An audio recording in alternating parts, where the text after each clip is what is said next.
Hey, c'est Logan et je te propose un petit récap de ce qui s'est passé cette semaine dans la pop culture. Bienvenue dans Popo Actu.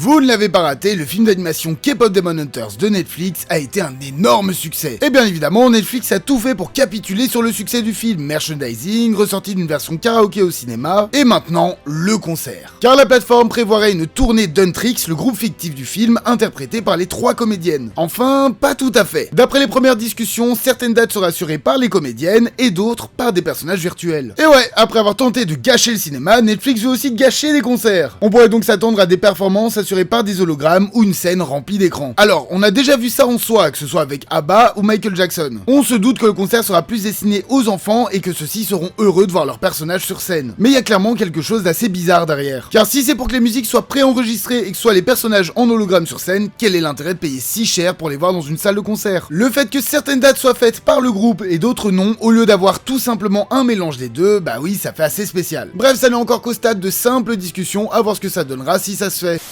Martin Scorsese est de retour et ça fait clairement plaisir. Après l'excellent Killers of the Flower Moon en 2023, on a eu de nouvelles infos sur son prochain film, What Happens at Night. On a eu un premier synopsis officiel qui nous apprend qu'on suivra un couple américain se rendant dans un petit pays enneigé européen pour adopter un enfant. Ils vont y rencontrer des personnes toutes plus énigmatiques les unes que les autres et rien n'est ce qu'il y paraît là-bas. Ils vont lutter pour avoir leur enfant au risque de faire vaciller leur mariage et leur certitude. On a également eu une première image et il n'y a plus qu'à espérer que cela ne sera pas la seule qu'on aura en un an, comme c'était le cas avec le film précédent. Le tournage est en cours, mais aucune date de sortie n'a encore été annoncée.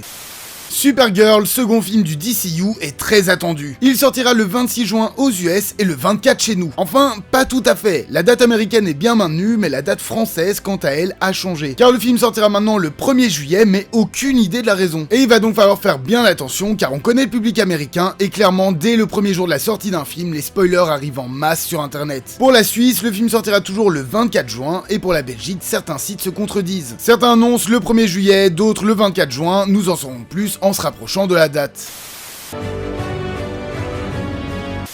Une première affiche et bande-annonce pour le nouveau film Shaun le Mouton ont été dévoilées. Shawn Anders va réaliser une adaptation du jeu de société Destin. Le reste des acteurs de la Mystery Machine pour la série Scooby-Doo de Netflix a été dévoilé. Maxwell Jenkins jouera Fred, Abby Ryder Forston jouera Vera et Tanner Hagen jouera Sammy. Disney a annoncé les dates de sortie des Indestructibles 3 le 16 juin 2028 et de Lilo et Stitch 2 le 26 mai 2028. Une première affiche et bande-annonce pour Wild Horse 9 ont été dévoilées. Un projet d'adaptation du jeu Payday serait en développement. Un premier teaser pour Sonic 4 a été diffusé, une nouvelle affiche pour 2 dramas a été dévoilée, une nouvelle bande-annonce pour Balls Up a été dévoilée, Kirsten Dunst rejoint les castings de Minecraft 2 et La Femme de Ménage 2, Marlon Wayans et Kiki Palmer joueront dans une nouvelle comédie romantique d'action appelée Ride or Die, la bande-annonce de Spider-Man Brand New Day bat GTA 6 pour le record de vues pour un trailer en 24 heures, avec 718 millions de vues du côté de l'araignée contre les 475 du jeu. Une première bande-annonce pour le retour de Regular Show a été dévoilée, la série Assassin's Creed de Netflix a débuté son tournage, gros changement, elle ne se passera plus dans l'Espagne du 15e siècle, mais à Rome en l'an 64. Chuck Norris nous a quitté ce 19 mars à l'âge de 86 ans. Marvel annonce 3 dates de sortie pour 3 films encore inconnus à ce jour. Timothée Chalamet jouera dans une adaptation du livre Playground. Le nouveau film Pixar original appelé Ono Ghost Market sortira le 10 mars 2028 dans les salles américaines. Une première affiche et bande-annonce pour le remake live-action de Vaiana ont été dévoilées. Wonder Man a été renouvelé pour une seconde saison. Welcome to Derry a également été renouvelé pour une seconde saison chez HBO. Une nouvelle affiche et bande-annonce pour The Ship Detectives ont été dévoilées. Le téléfilm Punisher s'appellera One Last Kill et sortira le 12 mai sur Disney+.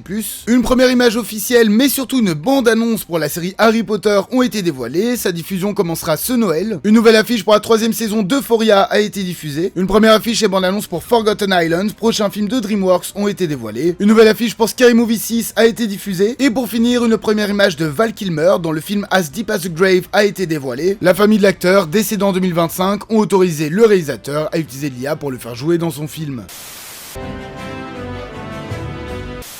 Une jeune femme doit survivre toute une nuit au Virgile, le repère d'une secte démoniaque, tandis que les adeptes voient en elle leur prochaine offrande. Un film sans prise de tête qui mélange apparemment comédie, action et horreur avec Zazie Beetz. Ça a l'air assez sympa et ça sortira ce 25 mars.